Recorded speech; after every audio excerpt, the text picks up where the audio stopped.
দোস্ত দোস্ত ইমার্জেন্সি দোস্ত, আমার 500 টাকা এখন লাগবে দোস্ত।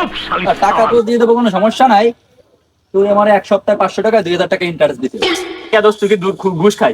আমার মনে আমি সুদ কর, সুদ তো কিছু না, এটা মনে ইংলিশে ফিনান্স। আচ্ছা দোস্ত, যাই হোক আমার 500 টাকা ধার দে দোস্ত। স্যার টাকা তো দিয়ে দেবো, কোনো সমস্যা নাই, কিন্তু কিছু জিনিসপত্র দিতে হবে তোর, বুঝছিস? আচ্ছা ক, কি দিতে হবে ক, তাড়াতাড়ি ক। বেশি কিছু না, তোর ভোটার আইডি কার্ড একটা ফটোকপি লাগবে, তোর মার ভোটার আইডি ফটোকপি, তোর বাপে আর তোর দাদা তো যুদ্ধ করছিল না, তোর দাদা আমার যেখানে গুলি খাইছে ওর একটা ছবি তুলে নিয়ে আসবি, ঠিক আছে? আর হচ্ছে তোর পর্দা দিয়েছে না, তার কাবির নামাটা নিয়ে আসবি, আর তোর পাসপোর্ট সাইজের 4 কপি ছবি, ঠিক আছে?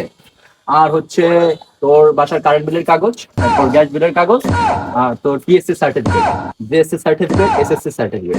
এই যে আচ্ছা এইটা লাগবে না, এটা আছে নাই? তোর চেয়ারম্যানের একটা স্বাক্ষর আনবি, আর তোর এলাকার যে মেম্বার আছে তার একটা টিপসই নিয়ে আসবি, ঠিক আছে? আর মনে করে তোর টিকেট কার্ডটা নিয়ে আসিস, ঠিক আছে? আর কিছু লাগবে দোস্ত? আর আর কত লাগবে? যা, আমি নিয়ে আসছি। দাঁড়া দাঁড়া, মনে করে তোর ওই মৃত্যু সনদটাও নিয়ে আসিস, ঠিক আছে? বাইরে ভাই, তুই টাকা দিবি না, তুই না করে দিবি। এটা ব্যাংকেও তো বেটা এতগুলো ডকুমেন্টস হয় না। তোর বেটা তো টাই দেওয়া লাগবে।